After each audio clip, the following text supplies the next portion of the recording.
over to Adnan Hayajneh. He's a professor of international relations and US foreign policy at Qatar University, joining us live from Amman. Thank you for speaking to Al Jazeera. So that's just some of the agreed points we've been hearing there from that 20-point plan that Hamas is accepting, it seems. It's accepting it with conditions, but what next for Hamas, do you think? Well, you have to take into consideration that the peace plan that was introduced by Trump, Hamas was not consulted. They were given a plan that was only discussed with Netanyahu and amended to Netanyahu's demands, and serves Israel for all of the 21 points there. And Hamas was left with nothing there. And Hamas did not come up with anything new. And I think they've been calling for a long time for a season.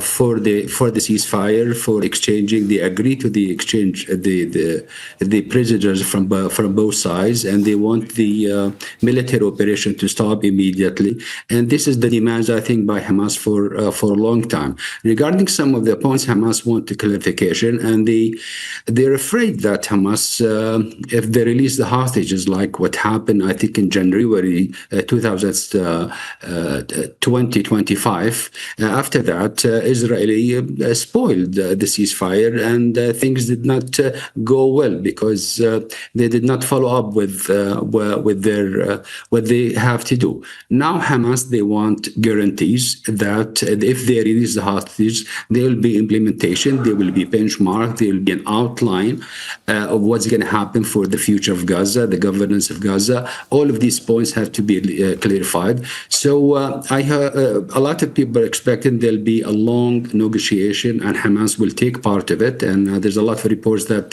this might happen tonight in Cairo with the participation of the U.S. envoy to the region, Steve Witkoff. And they might try to hammer all of these issues. But you have to take into consideration that Hamas had a lot of reservation, but they took the opportunity comes from Trump and taken into consideration a lot of international momentum against Israel, and everybody wants to stop the killing of the Palestinians, stop this genocide.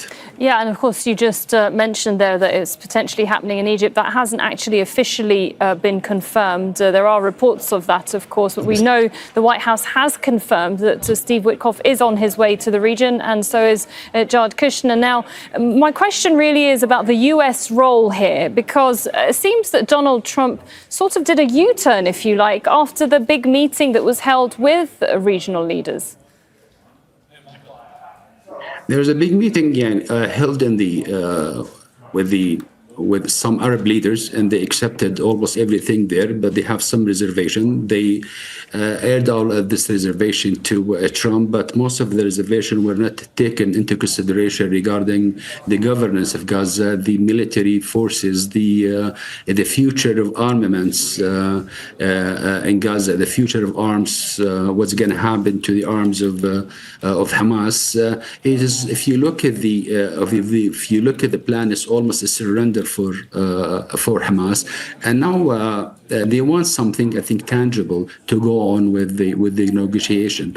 I think they're leaving that bargaining chip, which is very important, the hostages, for the last minute. They will not release the hostages without a real commitment from the Arab states, namely what's going to happen after releasing the hostages. Okay, thank you very much, Mr.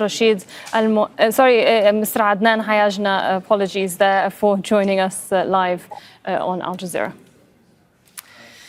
Don't miss out. Get the full picture. Subscribe to Al Jazeera for reliable news, expert insight. Like, share, stay ahead.